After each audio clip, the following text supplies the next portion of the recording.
जय हिंद, वंदे मातरम। स्वागत है आप सभी का free exam zone YouTube channel पर। दोस्तों, अगर आप बिहार सक्षमता परीक्षा 2024 की तैयारी कर रहे हैं तो आज हम ये हिंदी का शानदार प्रैक्टिस सेट लेकर के आए हैं, जिसमें हमने 30 अति महत्वपूर्ण प्रश्न शामिल किया है। तो आप लोग सेशन में अंत तक बने रहेगा और अंत में कमेंट करके बताना 30 प्रश्नों में आपसे कितने प्रश्न सही हुए। तो चलिए पहला शानदार प्रश्न देखते हैं। निम्नलिखित शब्दों में से किसमें विसर्ग संधि है? आपको विसर्ग संधि का उदाहरण बताना है। उज्ज्वल दिया हुआ है, निश्चल है, राजेंद्र है और दुर्गम है। तो आप लोग कमेंट करके राइट आंसर जरूर बताएं।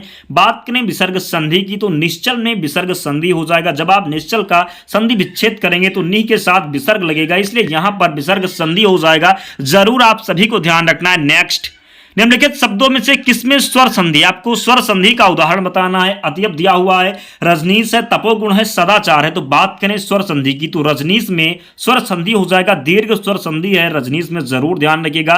तपोगुण की बात करें तो तपाधन गुण हो जाएगा, इसलिए यहां पर विसर्ग संधि हो जाएगा। सतधन आचार हो जाएगा। तो जरूर आप लोग राइट आंसर ध्यान रखिएगा। नेक्स्ट, यद्यपि में प्रयुक्त संधि का नाम बताइए। गुण संधि, अयादि संधि, यण संधि या फिर दीर्घ संधि। तो बात करें यद्यपि की तो यद्यपि में यण संधि है, आप सभी को ध्यान रखना है।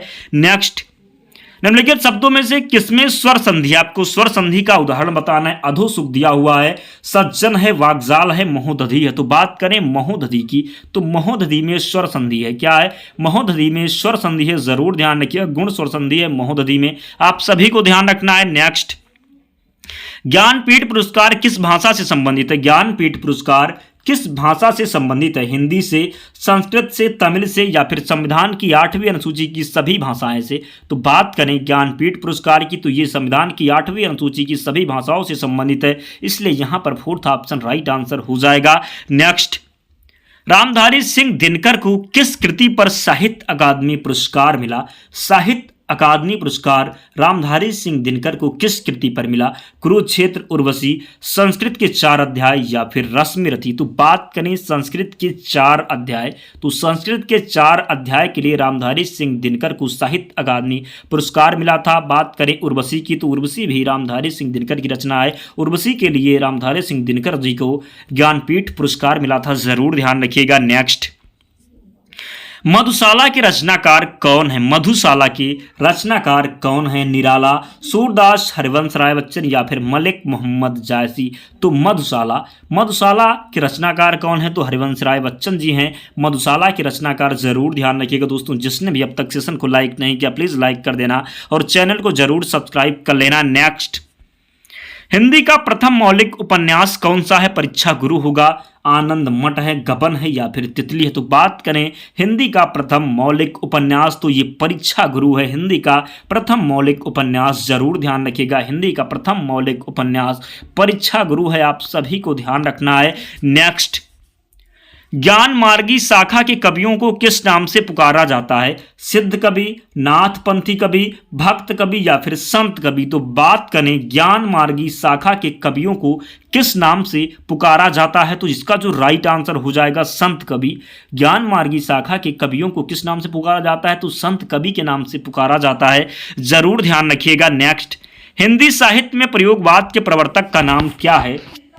हिंदी साहित्य में प्रयोगवाद के प्रवर्तक का नाम क्या है? निराला होगा, अज्ञेय होगा, जयशंकर प्रसाद जी हो जाएंगे या फिर पंत जी हो जाएंगे? तो बात करें हिंदी साहित्य में प्रयोगवाद के प्रवर्तक तो ये अज्ञेय जी हैं प्रयोगवाद के प्रवर्तक, जरूर ध्यान रखिएगा। नेक्स्ट, शब्द का अर्थ बोध कराने वाली शक्ति कौन सी है? शब्द का अर्थ बोध कराने वाली शक्ति कौन सी है? शब्द शक्ति, रस, छंद, अलंकार? तो बात करें शब्द का अर्थ बोध कराने वाली शक्ति जो है तो ये शब्द शक्ति यहां पर राइट आंसर हो जाएगा। क्या? शब्द शक्ति राइट आंसर है, जरूर ध्यान रखिएगा। नेक्स्ट, शब्द शक्ति के मूलतः कितने भेद माने गए हैं? तो सर्व शक्ति के शब्द शक्ति की बात करें तो कितने भेद माने गए? तो 3 भेद माने गए। कितने?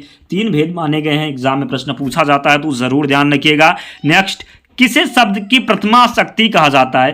किसे शब्द की प्रथमा शक्ति कहा जाता है? अविद्या को, लक्षणा को, व्यंजना को या फिर अलंकार को? तो किसे शब्द की प्रथमा शक्ति कहा जाता है? तो जरूर ध्यान रखिएगा। अविद्या को कहा जाता है। किसे कहा जाता है? तो अविद्या को कहा जाता है, जरूर ध्यान रखना है आप सभी को।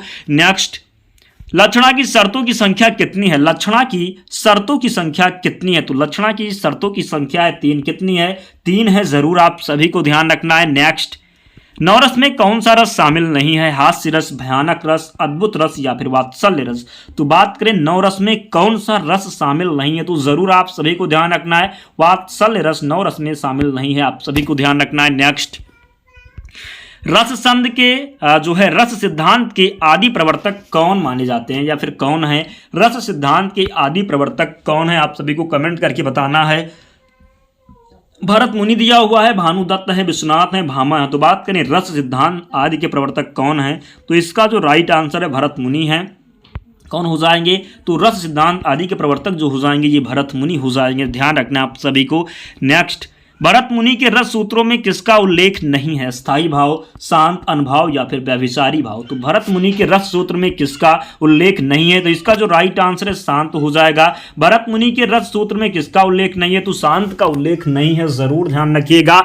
नेक्स्ट, दोहे और रोले को क्रम से मिलाने पर कौन सा छंद बनता है? हर गीतिका, कुंडलिया, सवैया या फिर बरवे। तो जब आप दोहे और रोले को कर्म से मिलाएंगे तो कौन सा छंद बनेगा, तो कुंडलिया बनता है, ध्यान रखना आप सभी को। दोहे और रोले को कर्म से मिलाने पर कौन सा छंद बनेगा, तो कुंडलिया बनेगा, आप सभी को ध्यान रखना है। नेक्स्ट, अर्ध सम्मात्रिक जाति का छंद कौन सा है? अर्ध सम्मात्रिक आपको बताना है। बात करें छंद की तो ये 3 प्रकार के होते।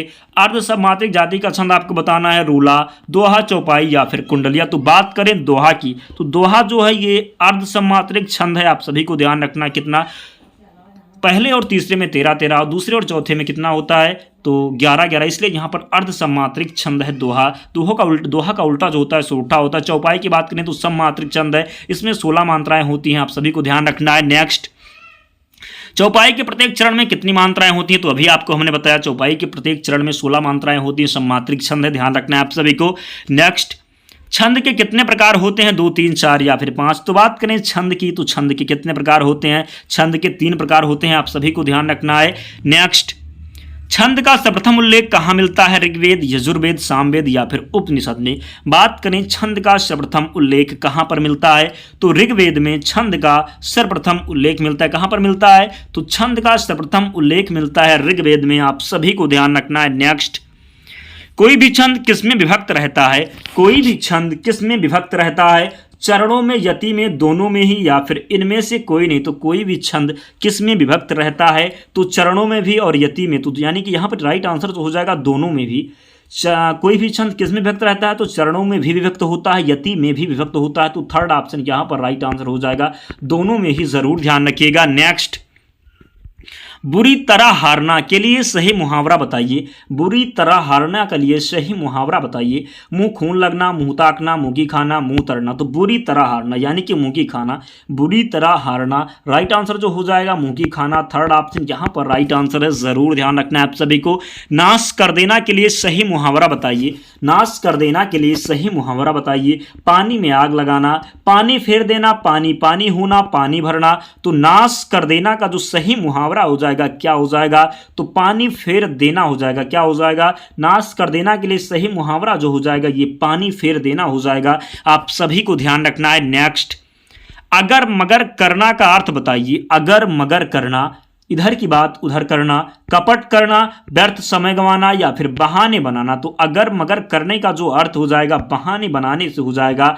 फोर्थ ऑप्शन राइट है, आप लोग राइट आंसर जरूर कमेंट करते रहें। नेक्स्ट, अग्नि परीक्षा देना का अर्थ बताइए। कठोर तप करना, दृढ़ निश्चय करना, साहसपूर्वक सामना करना, कठिन परिस्थिति में पड़ना। तो अग्नि परीक्षा देने का जो अर्थ हो जाएगा ये हो जाएगा कठिन परिस्थिति में पड़ना। क्या हो जाएगा, कठिन परिस्थिति में पड़ना हो जाएगा। अग्नि परीक्षा देना का जो अर्थ हो जाएगा कठिन परिस्थिति में पड़ना हो जाएगा, ध्यान रखना है आप सभी को। नेक्स्ट, छाती पर मूंग दलना का अर्थ बताइए। छाती पर मूंग दलना का अर्थ बताइए। कठिन काम करना, कर्ज वसूल करना, बात बात पर लड़ना, पास रहकर दुख देना। तो छाती पर मूंग दलना का जो अर्थ हो जाएगा पास रहकर दुख देना हो जाएगा। क्या हो जाएगा, तो पास रहकर दुख देना। क्या कहते हैं, छाती पर मूंग दलना का जो अर्थ हो जाएगा पास रहकर दुख देना हो जाएगा, आप सभी को ध्यान रखना है। तो फोर्थ ऑप्शन यहाँ पर राइट आंसर दोस्तों। जिसने भी अब तक सेशन को लाइक नहीं किया, प्लीज़ आप सभी से रिक्वेस्ट है आप लोग सेशन को लाइक कर देना और चैनल को सब्सक्राइब कर देना, क्योंकि आपको यहाँ से बहुत हेल्प मिलने वाली है। क्योंकि यहाँ हम आपको बहुत कम समय में आपकी तैयारी को कंप्लीट कराएंगे, फास्ट तरीके से रिवीजन होगा आप सभी का। तो आप लोग चैनल जरूर सब्सक्राइब कर लेना। नेक्स्ट, का वर्ग का उच्चारण स्थान बताइए। का वर्ग का उच्चारण स्थान आपको बताना है, कंठ, दंत, मूर्धन्य या फिर तालु। तो का वर्ग के जितने अक्षर आते हैं, काखा, काखा, गहंगा, तो इसमें क्या होता है, कंठ से उच्चारित होते हैं। का जो है का वर्ग का उच्चारण स्थान कंठ से होता है। दंत की बात करें तो ताथा दाधाना हो जाएगा। मूर्धन्य जो हो जाएगा, मूर्धन्य की बात करें तो टा वर्ग के जितने भी अक्षर आते ये मूर्धन्य होते। तालु चा छा जा हो जाता। तालु जो होते चा वर्ग के जितने भी अक्षर होते ये तालु होते, जरूर आपको ध्यान रखना है। नेक्स्ट, चा वर्ग का उच्चारण स्थान आपको बताना है। चा वर्ग का उच्चारण स्थान आपको बताना है। तो अभी आपको हमने बताया चा वर्ग का जो उच्चारण स्थान होता है तालु से होता है। कंठ, मूर्धन्य, दंत या फिर तालु। तो तालु से होता है चा वर्ग का उच्चारण स्थान, आप सभी को ध्यान रखना है। कंठ का आपको हमने बताया का वर्ग के जितने भी अक्षर आते ये कंठ से उच्चारित होते। मूर्धन्य के जो होते ये टा वर्ग के जितने भी होते मूर्धन्य से होते। दंत की बात करें तो दंत का जो होता है ये ता से जितने भी वर्ग के उच्चारण स्थान होते, ता वर्ग के जितने भी अक्षर होते ये सभी ता वर्ग के ये जो है दंत में आते। तो आप सभी को ध्यान रखना, चा वर्ग का जो उच्चारण स्थान हो जाएगा तालु हो जाएगा। तो यहाँ पर फोर्थ ऑप्शन राइट है दोस्तों। ये लास्ट प्रश्न था। तो जिसने भी अब तक वीडियो को लाइक नहीं किया, प्लीज़ यार वीडियो को लाइक करके ही जाना और चैनल को जरूर सब्सक्राइब कर लेना। और इसकी PDF के लिए आप टेलीग्राम चैनल से जुड़ जाना, लिंक डिस्क्रिप्शन बॉक्स में, या आप टेलीग्राम पर जा करके सर्च कर लेना फ्री एग्जाम जोन, आपको चैनल मिल जाएगा, आपको वहाँ पर सारी PDF मिल जाएगी। तो मिलते हैं अगले वीडियो में, तब तक पढ़ते रहिए, ध्यान रखिए अपना, स्वस्थ और सुरक्षित रहिए। जय हिंद।